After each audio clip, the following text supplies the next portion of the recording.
La pobreza en México, pues bueno, si siempre había generado un debate, porque existía pobreza en México, ahora que estos números se están revirtiendo, que se están mejorando, pues ahora también es un debate, ¿no? Que si sí, que si no, que si hemos salido de la pobreza, que si no hemos salido, que todavía hay muchos... No, creo que es un tema que se tiene que analizar y sí, estoy yo creo que abierto y todos estamos abiertos al debate, pero hay que analizar los números como son, ¿no? Y lo que se dio y por qué se dio. Por eso me da mucho gusto de estar con una compañera periodista a la cual respeto y admiro mucho. Está en Puebla, ella trabaja en esa zona, y me da mucho gusto que esté conmigo Magali Herrera. Magali, gracias mil por estar con nosotros. Hola, ¿cómo estás, David? Qué gusto estar con la gente y con toda la audiencia que tienes en tu programa. Gracias mil, Magali.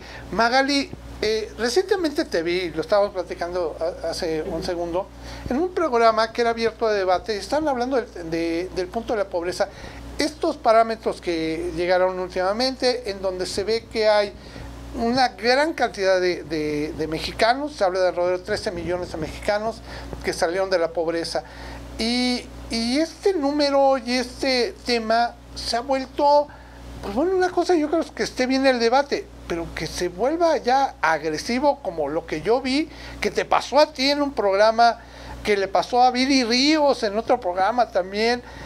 Digo, me llama la atención porque creo que muchos deberían de estar contentos, pero no entiendo el por qué el enojo. Yo te quiero preguntar, tú que te has dedicado a la investigación de la pobreza en el país, te quiero preguntar, número uno, ¿estos números son favorecedores? ¿Sí son para estar contentos o verdaderamente son para meternos más en el análisis? Mira, David, yo creo que nos abre un horizonte muy amplio, ¿no? Para pensarlo, para reflexionarlo. Por supuesto, lo que tú has dicho, ¿no? O sea, el tema de la pobreza siempre ha estado, ¿no? Pero creo que incluso se ha colocado en nuestro imaginario. Vivimos en un país pobre donde vas a morir pobre y donde no hay remedio porque somos de los países con mayor pobreza y desigualdad en el mundo, ¿no? Entonces crecimos nosotros, o sea, llevamos generaciones con ese chip metido en la cabeza de que no hay de otra, ¿no? Y a partir de ahí una serie de narrativas que nos han dicho que si trabajamos muy poco, que si las personas que vivimos en México, pues no como el que no vamos prosperando porque no trabajamos el número de horas adecuadas, cuando por ejemplo México es uno de los países que más trabaja, etcétera, ¿no? Una serie de narrativas alrededor de todo esto. Yo te diría, creo que debemos abrir ahora sí. Es una gran noticia porque nos habla de lo dicho a lo posible. Entonces, sí es posible y ahorita debemos estar hablando de todos los desafíos que tenemos por delante. Y parece increíble que en este debate de ver, pues, dónde nos hace falta, ¿no?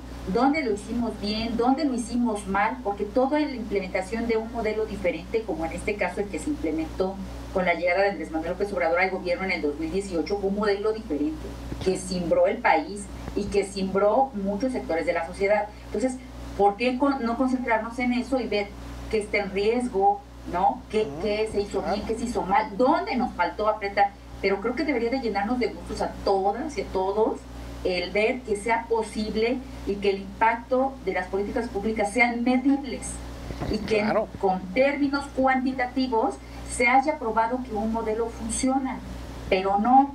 ¿Y sabes por qué no? Porque en la redistribución de la riqueza, unos se quedaron sin recibir todo lo que por años habían recibido por un cambio de modelo. Es decir, el modelo que se apostó en este gobierno que se llama o que se denominó la Cuarta Transformación, apostó por impulsar el sector social y no el sector productivo. Correcto. El de las empresas. O sea, el dinero público que es de todos, hubo un tiempo en el periodo del neoliberalismo, por así llamarlo, y que se ha popularizado mucho, y para entenderlo fue los últimos 40 años, ese dinero público que era de todos, se iba a las empresas. Y entonces decían, es que las empresas son generadoras de riqueza, y entonces generan empleos, y entonces generan ingresos, etcétera, ¿no? Toda esta política. Pero lo cierto es que no sucedió. No. O sea, las empresas ganaron, unas cuantas, ni siquiera todas, ¿eh? Más del 70% de las pequeñas, medianas y medianas empresas, esas no, fueron las grandes, las que recibieron ese dinero y tuvieron a sus trabajadores con ingresos muy precarios. Sí. O sea, ellas ganaban más, pero los trabajadores no. Entonces, ahora, a partir de 2018 se cambia de modelo. Dicen, a ver, ya no van a ser las empresas, va el sector social. Y no solamente se trata del dinero, las transferencias que se hacen. Unas son las transferencias que se hacen en programas sociales, pero que el impacto es muy pequeño, es de apenas un 17%. El mayor impacto del ingreso realmente lo tiene el salario mínimo. Y el salario mínimo es una herramienta de la política pública donde el gobierno decidió invertir para hacer crecer el ingreso y medianamente ir acercando, reduciendo esta brecha de desigualdad. Le apuesta a eso, pero le apuesta también a una serie de cambios estructurales, ¿no? Reformas, etcétera, que así de poquito, y hemos avanzado también poquito en términos de números. Seguimos siendo un país muy, muy desigual, pero es mucho, es el demostrar que este modelo funciona, nos abre un horizonte. Oye, hubo mucha molestia, era curioso esto. Yo recuerdo que cuando se habló de aumentar el salario mínimo, no hombre, salieron medios de comunicación a rasgarse las vestiduras, a decir que era una medida loca, que no iba a ayudar, que la inflación iba a subir también, que bueno, fue un detalle tremendo. Algunos, y debo decirlo, porque no todos los empresarios, algunos empresarios decían, no, por Dios, si ya es difícil pagar los impuestos, vamos a quebrar. Pero al final de cuentas, todo caminó perfecto. ¿Qué pasó en eso? Porque sí sé que el principal detonador de esto fue el incremento al salario mínimo, que efectivamente hacía muchas veces en los anteriores modelos que hubiera obreros que trabajaran 2 hasta 3 turnos. Una locura por tener un ingreso relativamente mejor, y que hoy en día, pues bueno, hasta incluso si quieren aventar 2 turnos, pues bueno, ya tienen realmente algo maravilloso. ¿Qué fue lo que pasó entre el enojo del aumento al salario mínimo a que realmente funcionara el incremento al salario mínimo? Fíjate que yo escribí hace poco que este término de la pobreza se tenía que ver en tres escenarios. En este contexto que platicamos ahorita al principio, ¿no? En el tiempo, ¿no? También estamos hablando primero de 2018 a 2024, que es muy reducido. O sea, no hay que hablar de cortos plazos, sino de medianos y largos plazos, porque si no, pues es imposible hablar de resultados. Claro. Y la otra cosa, y la otra es una inercia. Yo creo que había una inercia en el sector privado, ¿no? De seguir pensando y heredando esto que nosotros ahorita comentamos, ¿no? No toquen los ingresos, no es cómo vamos a pagar más, o sea, como este miedo, generar este miedo, pero todo este miedo era de imaginarios, sí, de nada en concreto. Es que la inflación se va a disparar. ¿Cuál inflación? O sea, hablemos en términos duros, ¿cuánto? Ya lo tenemos calculado, etcétera. Nada, era solamente generar ruido. A mí me parece que también los empresarios acá, se ha dicho poco, tienen un papel fundamental. El haber aceptado este acuerdo de subir el salario mínimo tiene de verdad un reconocimiento, en este caso, a la parte empresarial que creyó en eso. Porque los ruidosos fueron otros. Sí, claro, ¿no? Los medios. Pero realmente el empresario que está chambeando, el que sí está haciendo sus cálculos, el que sí tiene voluntad de que las cosas crezcan, el que sí se alegra porque hayamos superado la pobreza un poquito, pero que lo hayamos logrado, ese empresario sí es el que estuvo de acuerdo. Sí. Pero también, si no hubiera estado una política como la del presidente Andrés Manuel López Obrador, políticamente en la necedad, en la terquedad, bueno, sí, en la voluntad política de decir, este es el modelo que nosotros presentamos y queremos esto, no lo hubiéramos logrado. Otros hubieran echado para atrás, otros hubieran asustado. ¿Sabes qué? No se dejó impresionar. Vivimos en un país de muchas impresiones, donde le haces caso al rico, donde el gran empresario mexicano te impone por su dinero, ¿no? Sí, y entonces, sí, en este caso, este modelo, esta forma de pensamiento dijo, no me impresionas, más bien trabajemos juntos. Se sentó a la mesa y llegó a la mesa un acuerdo que fue muy bien logrado, ¿no? Y creo que eso debe de reconocerse. Yo, cuando leí este documento en donde hablaba de varias formas de medir la pobreza, vi que había 2 áreas de oportunidad. Uno, el acceso al agua. Algo que, por ejemplo, aquí en Querétaro, bueno, ahorita hay un debate, lo has de conocer, acerca del Batán, que es terrible, ¿no? Que, o sea, todos estamos de acuerdo en que hay agua, pero como que todos tenemos desconfianza en la metodología para que nos den esta agua, ¿no? pero se habla del acceso al agua como una forma de determinar la pobreza. Y el otro punto, que fue el tema de la salud, que es un tema que, si bien sí se ha visto que el gobierno de Andrés Manuel López Obrador, ahorita el de la presidenta Sheinbaum, que está luchando por que se haya la distribución de medicinas que no se tuvo en el anterior sexenio, eran las dos grandes áreas de oportunidad, al menos las que yo alcancé a leer. Tú ubicas otras dos más y te preguntaría, de estas dos, ¿qué es lo que se tendría que mejorar? ¿O será una cuestión que es ya implícita de la situación de México? Mira, las dos que mencionas yo las veo muy interesantes, y la que deberíamos de llevar, yo creo, que nos lleven hacia un horizonte de qué mejorar, sería en términos de acceso a la salud, porque es bien interesante. Cuando tú tienes algo físico, algo que te dan, una tarjeta, una afiliación, una clave de ingreso, etcétera, al tema de la salud, sí. Cuando tú tienes eso, aunque lo uses o no lo uses, y te preguntan en este momento, oye David, ¿tienes acceso a la salud? Sí, claro, aunque por fortuna no te hayas plasmado en lo que bendito sea, tengo claro. Acceso a la salud, ¿no? Claro. ¿Y qué tal que llegas y entonces te presentas y un día te enfermas, ¿no? Vas y llevas tu clave, tu credencial, como fue en el tema de esta afiliación masiva de Seguro Popular, y llegas, oye, me vengo a atender de una consulta tal, y te dicen, no puedes y te tienes que quedar esperando ahí, o vienes más grave y te tienes que quedar esperando. Entonces, tu percepción sobre el acceso a la salud cambiaría.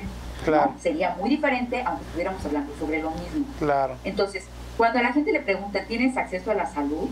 Dicen, no, porque ya nos cambiaron. Antes yo tenía el Seguro Popular, tenía mi credencial, ahora ya no. Aunque el acceso a la salud ya no necesites esa credencial para acceder al resto. Claro. Entonces, y sin embargo, decirlo de esa manera no quiere decir que nos haga falta mejorar el sistema de salud, claro. Que es lo más sensible, toca la vida, sí. ¿No?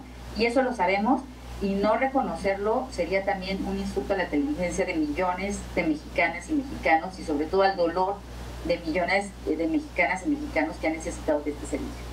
Pero yo sí quisiera hablarte de un punto en particular, sí, que es el de la pobreza en el campo. Bueno, en estas grandes mediciones, sí, claro. 2 millones de mexicanos y mexicanas salieron de la pobreza extrema. Sí, era un caso. Y sabes que la mitad, 1 millón de mexicanas y mexicanos de esa pobreza extrema estaba en el campo. Sí, sí, sí. Maravilloso dato, qué bueno que lo dices. Es muy complejo, es algo que celebrar, pero también que atender, porque el tema de la función de las personas que trabajan en el campo tiene que ver con la producción de los alimentos. Ahí voy a concatenar esto con la idea que dabas del agua. Tiene que ver con el cuidado de los territorios, del suelo, del agua, de los bosques, del entorno, de eso que no tiene precio y que está por encima de esta discusión, sí, que claro. Es el cuidado del ambiente, sí, ¿no? Y que es complejísimo, complejísimo hasta de medirlo, Claro, y su papel es fundamental. Y creo que a pesar de que visibilizamos esta gran avalancha, ellos todavía no. Porque ¿qué significa la pobreza en el campo? Porque no, en esta concepción, en este enfoque multidimensional. Si tú vas ahorita a la sierra norte de Puebla, te pongo el ejemplo de mi estado, que es una zona bellísima, vasta, de unos bosques, la gente vive así dispersa, y ves una casa, llena de armonía, de naturaleza, de agua limpia, sí, ¿no? Sí. De otro tipo de mecanismos de leña para poder cocinar. Y tú le preguntas, ¿tú te consideras pobre? Y te va a decir, no, pobre tú, yo no. O sea, sí. Tengo comida, claro. Como fresco, tengo mi ganado, tengo esto, tengo lo necesario. El que una persona como ella no tenga internet diario para ver o pagar una suscripción a una de estas plataformas, claro, de películas y series que tiene la ciudad. Es decir, son otras concepciones de vida, son cosmovisiones. Así es. Entonces, ahí coincido contigo en este tema de hasta la complejidad de medirlo. Claro. ¿No? Y entonces, pero esas personas sí tienen acceso al agua limpia. ¿Qué pasa con nosotros que vivimos en las ciudades? No. Y no hay acceso al agua limpia. Por ejemplo, ese tema del acceso a veces no tiene que ver ni siquiera con el dinero. Porque hay recursos fundamentales, como el caso del agua, ¿no? Como el caso del aire, el de los alimentos no contaminados, ¿no? O regados, y la alimentación suficiente, que no tiene que ver ya con dinero, supera otros factores, y eso es bien interesante. Entonces me parece que deberíamos de ver con mucha profundidad el tema de las personas del campo y de cómo se está midiendo la pobreza en esta complejidad, porque eso nos pega a nosotros. Lo que hace el campo nos pega a la mesa todos los días, y nos va bien 3 veces al día, ¿no? Sí. O sea, ahí sí no podemos dejar de comer, eso no pasa nada, ¿no? O sea, ahí sí es la mera supervivencia, y creo que tenemos que verlo con este enfoque. Otro punto en donde se medía era en el acceso a la educación, que no nos fue tan mal, o sea, como que no estaba en los puntos más altos, pero no estaba tan mal. Y es un tema del que se habló mucho y que bueno, ¿qué te puedo decir? Con este nuevo concepto de la escuela mexicana y que ha habido mucho, pues, retención, mucha gente que no ha querido que llegue, y que los libros de texto. Aquí en Querétaro hubo una cierta resistencia, y hablé hace un par de días con el que es el encargado de la Secretaría de Educación Pública aquí en Querétaro, Mauricio Ruiz, y me decía que eso ya había quedado atrás, a final de cuentas, ¿no? Que ya todos los chavos contaban con su libro de texto y que iba avanzando. Pero pues el gran reto es llegar a las comunidades más lejanas, en donde difícilmente pueden tener eso. Entonces ahí hay una media en donde está creciendo la educación, pero también es un área de oportunidad, ¿no? Para mejorar la pobreza. Pero, no, por supuesto, y yo vería esto, y creo que es un tema de perspectivas, por eso el cambio de modelo es tan interesante. Claro. Por eso el tema de la pobreza ahorita, más que de números, se tiene que ver en un contexto, y ese contexto es el cambio de modelo y el cambio de perspectiva. Sí. Cuando fue el tema de los libros de texto, esta gran polémica que se levantó, es decir, estamos hablando de personas, no estamos hablando de ser homogéneos, ¿no? Sí. Porque eso ya pasó. Ajá. Eso ya pasó y afectó a muchas personas. En ese caso, en ese tiempo, se sacrificaron el tema de las propias lenguas indígenas. Sí. Entonces, por un lado, vamos al discurso de, ay, no, la defensa de las lenguas indígenas, y entonces pasa la fila, ¿no?, de personas que vienen de las comunidades, sí, con sus trajes típicos, y se folcloriza en el discurso, claro, en la foto, en la escena. Pero cuando hablamos de una política pública, no, vamos a enseñarles a todos igual y vamos a hablar en los mismos términos. ¿Y cómo se te ocurre poner en el libro de texto esto? Ajá. No, o sea, como que se pierde lo popular, lo claro, propio, las raíces y la pluriculturalidad, se pierde cuando hablamos de enfoque. Y esto es bien interesante, porque creo que el modelo pluricultural que tiene en México no se ha sabido permear, sí, en el resto de las comunidades más pequeñas, porque es un modelo diferente. El de la pluriculturalidad en las poblaciones claro, más separadas es completamente distinta al de las ciudades. Incluso esa pluriculturalidad es muy diferente al de las zonas urbanas. Te pongo un ejemplo. En Tijuana hay una población, una colonia en Tijuana, lo platicaba con el profesor Natalio Hernández, que es un poeta náhuatl que ha trabajado mucho el tema del dominio de la educación pluricultural. Él decía, en ese lugar se había sentado una empresa china. Ajá, y convivía con parte de una población que hablaba una lengua indígena. En este momento no recuerdo cuál de las 62 que tenemos en el país. Claro. Y entonces, ¿cómo los hijos de esas personas que ya tenían muchos años, ya eran prácticamente mexicanos acá, iban a hablar con ellos? Y seguramente esto se replica en muchas partes del país, ¿eh? Es correcto.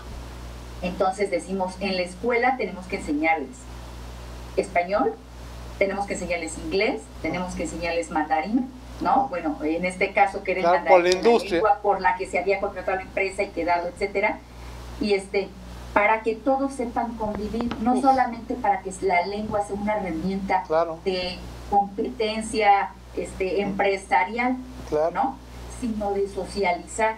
Bueno, ahora te lo pongo en una población indígena. Efectivamente, los niños tienen que aprender español y los niños tienen que aprender inglés, porque seguramente si es que migran hacia otro lado o a estudiar, deben de tener los elementos, pero no se debe de perder de vista el tema de que deben ser enseñados en su lengua, con contenidos con pertinencia cultural, con pertinencia social. O sea, lo que nos enseñan a nosotros no es el mismo escenario claro, de estas personas. Claro. Y debe de haber un respeto, y no una es superior a la otra, ninguna está supeditada a la otra. Tienen que vivir en esa o convivir en esa igualdad de condiciones. Pero creo que ese modelo ha permeado mucho. Y sería interesante ver si en las mediciones, en estas complejidades, tenemos la metodología para poderlos detectar y entonces hacer definiciones del tema de la calidad en educación, ¿sí? ¿no? Calidad en educación o el acceso, cómo respondemos cuando dicen tienes acceso a la educación. Por ejemplo, el CONAFE hace una gran tarea en todo el país, ¿no? Sí. Pero pareciera que el CONAFE es como algo aquí de oculto, ¿no? Así, pero pocos saben incluso lo que hace el CONAFE. Ahorita están haciendo incluso esta campaña para juntar útiles escolares para llevarlos a las comunidades más lejanas. Hacen una super labor, ¿eh? Oye, y ahorita que comentabas, fíjate que me vino a la cabeza mucho el diputado Eric Silva de aquí de la legislatura local, ponía una iniciativa, y bien lo dices, cómo es un aspecto de percepción esto, ponía una iniciativa para que en la sierra, que nosotros tenemos la Sierra Gorda, que tenemos, o los lugares en donde están los otomís, les pudieran dar atención médica en su idioma, porque es obvio que es una falta de inclusión el hecho que llegan y pues donde le duele, pues les va a decir en el idioma y el doctor no va a entender, no va a tener un acceso a la salud adecuada. Y parte de lo mismo de lo que estás diciendo, posiblemente estas mediciones tengan estos problemas de percepción, de que obviamente hay comunidades que por la falta de inclusión de ellos, de su lengua original, pues no se haya podido determinar su situación o su circunstancia, ¿no? Y eso, pues bueno, me obliga a preguntarte, el otro que te quería preguntar es, ¿cómo convertimos estos datos en cada región? Que eso me llamó mucho la atención, para bien o para mal las cosas, sin politizarlo tan a fondo, que obviamente pues se ha politizado, ¿no? Yo veía a la presidenta Claudia Sheinbaum celebrando estos datos, la veía muy contenta y diciendo que era parte del gran esfuerzo del presidente López Obrador y que ella pretendía continuar. Sin embargo, aquí en Querétaro, algunos medios, y te lo comentaba hace un minuto, decían que se debía al trabajo del gobernador en curso, ahorita que tiene 3 años, Mauricio Curi, el hecho de que pues el porcentaje que le toca a Querétaro haya salido de la pobreza. Yo, caray, o sea, yo me quedé pensando, ¿será así? O sea, en cada localidad habrán hecho su trabajo para sacar y así hacer una sumatoria nacional. ¿Será eso, Magali? No, mira, te voy a decir una cosa, creo que coincidimos mucho como colegas trabajando desde el interior del estado, no estar centralizados, sino que son realidades. Hablamos de lo complejo que es, así, lo poquito que avanzamos, que en Horizonte es mucho, pero de lo complejo de todos los cambios estructurales que se empezaron a hacer. Es un cambio de modelo, es un viraje. Imagínate, si como país nos ha costado tanto trabajo, poquitito movernos, ¿no? Y se ha logrado, no, pues un Estado no puede, ¿no? O sea, no tiene incidencia en nada, o sea, absolutamente en nada, ¿no? Si no fuera gracias a esas transformaciones, no llegan terminar los estados. Te voy a decir, por mucha voluntad política, e incluso traigan los gobernantes, incluso aquellos que también son emanados de Morena, es decir, o de cualquier otro partido que apoya la cuarta transformación, no lo pueden hacer, a veces ni lo entienden, de verdad que no lo entienden, a veces es copiar las narrativas, ¿no?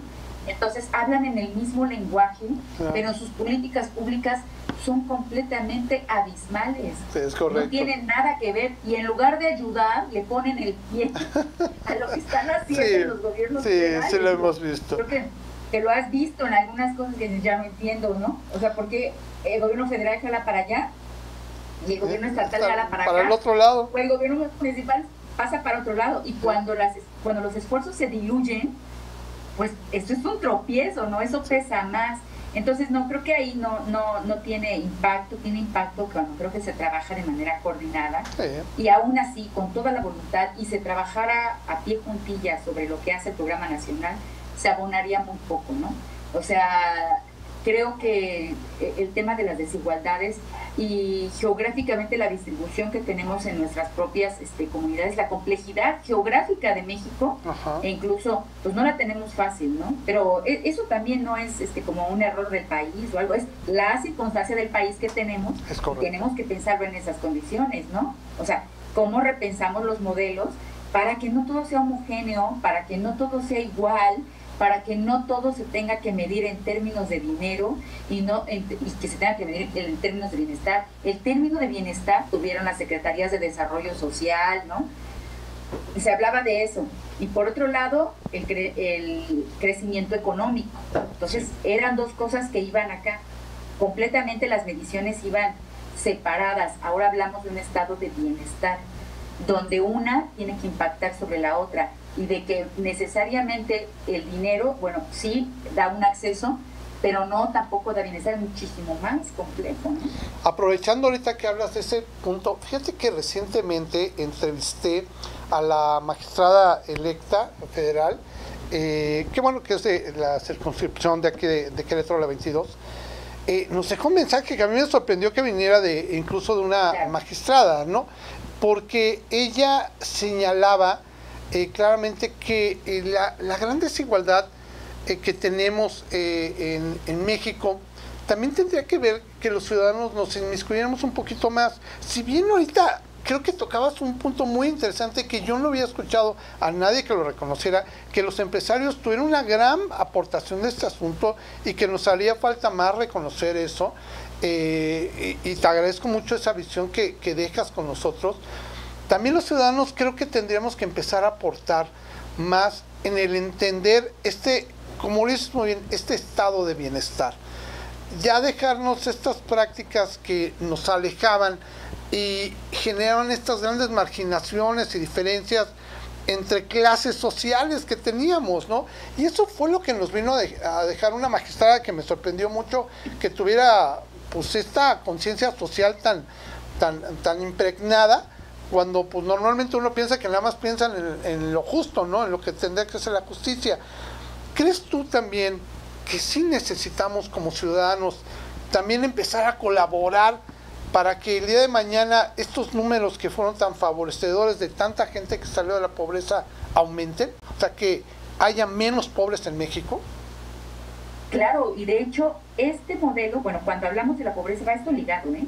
Porque ahorita estamos hablando de números y que si la metodología y que el sector y que si salió y que si el salario mínimo. Estamos hablando, digamos, de datos duros, ¿no? El impacto. Y estamos hablando de un cambio de modelo en donde te decía que el Estado opta, bueno, en este caso se apoya el sector social, ¿no? En lo económico. Pero también se apoya el sector social en lo político. Es decir, como ciudadanos estamos despertando en un impas donde durante muchos años se nos cambió el discurso, o sea, nos decían, obedecen. De hecho, te voy a decir una cosa que escuché muy interesante en la Comisión Nacional de Derechos Humanos. Ajá. La paz crítica, una campaña sobre la paz crítica.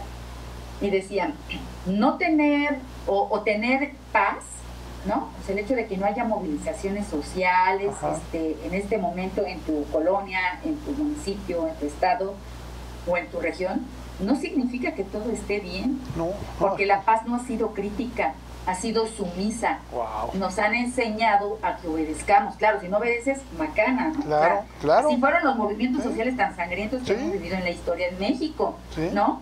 Y entonces nosotros hemos guardado silencio y entonces no protestamos de tal, no te metas en esos problemas, ¿por qué te estás metiendo en esos temas? Es que mira, te van a hacer algo, es que la policía te va a levantar, bueno, una infinidad de cosas. Y en lo otro, en lo más común, no te metas. Si el gobierno no hace nada, si siempre es lo mismo, ya ni te canses, uy, no, para que, ¿sabes? O sea, así llevamos. Nosotros crecimos en esa generación y entonces, si no participas en eso, pues no participas en nada. Claro. Si tu calle está sucia, pues que venga, ¿no? El famoso dicho que decían, ¿por qué tiras la basura en la calle? Pues que para eso le pagan, ¿no? A las personas que limpian la calle. Y decían, que vengan y la limpien, pues sí. No, si no tiro la basura en la calle, esas personas se quedan, o sea, es esa visión que ahora nos reímos, pero venía gracias a las redes sociales que han ido políticamente siendo correctas o incorrectas en en estos discursos, pero bueno, ese era el pensamiento que se predominaba y por eso a nosotros nos está costando tanto trabajo despertar, involucrarnos. O si hablas de esto, entonces eres un rijoso. Sí, ¿no? Claro. Se metió el escandaloso. La vecina que ya quiere organizar todo. No, hemos criminalizado la participación social y ahí también tenemos que despojar de todos esos vicios que nos mantuvieron obedientes y controladitos. Y no estamos diciendo que queremos liberarnos para generar polémicas, queremos hablar porque queremos estar mejor y tenemos derecho, ¿no? Entonces, creo que este tema de la pobreza en lo económico, en las misiones políticas, también tiene que ser aparejado en el reconocimiento. Es más bien un reconocimiento en lo social, en lo político, pero también hay que hablar de ello. O sea, así, de manera paralela, no puede ir una cosa sin la otra, ¿no? Totalmente de acuerdo contigo. Me gusta mucho platicar contigo, te lo digo de toda honestidad, Magali. Sé que coincidimos en cosas y pareciera, ¿no? Que dijeran, bueno, pues qué cómoda plática porque coincide. No, bueno, es que esto es parte de nuestro trabajo de debatir y de analizar y a mí me encanta y lo verás. Muchas personas nos comentarán cosas en esta plática que tuvimos y yo sigo encantado debatiendo ahí con nuestros seguidores porque de eso se trata, de abrir la conciencia y como bien lo dices, creo que la única forma también que como ciudadanos participemos, pues que debatamos las ideas, ¿no? Y que de alguna forma no estemos en esa paz de obediencia, que más bien no es una paz, es una paz de estate quieto. Simulada, ¿no? Es una paz simulada, que aquí fíjate, se ha criticado mucho, hay una ley que permite, en Querétaro, que permite que la fuerza pública entre a disolver manifestaciones, decimos la ley Macana, y es una realidad, nos ha pasado en una manifestación que hubo de agua, donde antiguamente eran las oficinas del agua aquí, no hombre, les dieron con todo y lo subieron y fue terrible, ¿no? Y eso era lo que se discutía, y fíjate, y esa misma manifestación logró avanzar los temas que el mismo gobernador que suprimió a esta manifestación pensara en una idea para poder dar agua a todos, ¿no? Es muy curioso cómo los aplacan, pero sí toman las ideas, ¿no? Al menos de perdida, ¿no? Yo te quiero agradecer muchísimo que hayamos podido platicar y pedirte de favor que ojalá podamos repetir más veces este tipo de pláticas porque me agrada mucho cómo lo planteas, me gusta mucho cómo analizas y me gusta mucho que tienes clarísimo este tema de la pobreza. Me encantó cómo lo tienes investigado y cómo nos puedes compartir a nosotros. Nos ayudará a tener una visión extra de lo que ya estamos viviendo aquí en Querétaro y pues también para quitarnos falsos pensamientos que te digo luego nos insertan algunos medios mañosos, tendría que decir. Gracias mil, Magali Herrera, por tomar mi llamada, te lo agradezco mucho, estoy muy contento, en serio. Muchas gracias, David, yo te agradezco mucho que podamos hacer estas alianzas. Ahora el periodismo es colaborativo. Así es. Ahora tiene que ser así. Y entonces yo te agradezco mucho a toda la gente de Querétaro, de verdad reciban un abrazo. Y todas sus opiniones son valiosas, todo lo que nos comenten, no queremos que estén de acuerdo con nosotros. Claro. Queremos que hablen, que nutran, que nos digan esto no es cierto, esto sí es cierto, esto pasó, yo me siento así, porque eso a nosotros como periodistas nos enriquece. Porque aprendemos a ver la perspectiva que nosotros en una periferia que queremos tener, a veces no la logramos tener por el tiempo, por lo cotidiano. Muchas gracias de verdad por esta conversación y sí hay que platicar más seguido. Yo he encantado, Magali, para mí va a ser realmente un honor. Cuídate mucho y nos seguiremos platicando. Puedes pedir a nuestros seguidores de Querétaro, de verdad, gracias mil. Pues ya escucharon la invitación tanto de Magali como mía. Por favor, comenten, señalen, díganos qué opinan con respecto a esto que platicamos y déjenlos ahí sus comentarios en nuestras redes sociales y también en nuestro sitio web queretodeverdad.mx. Que tengamos un extraordinario día. Hasta pronto.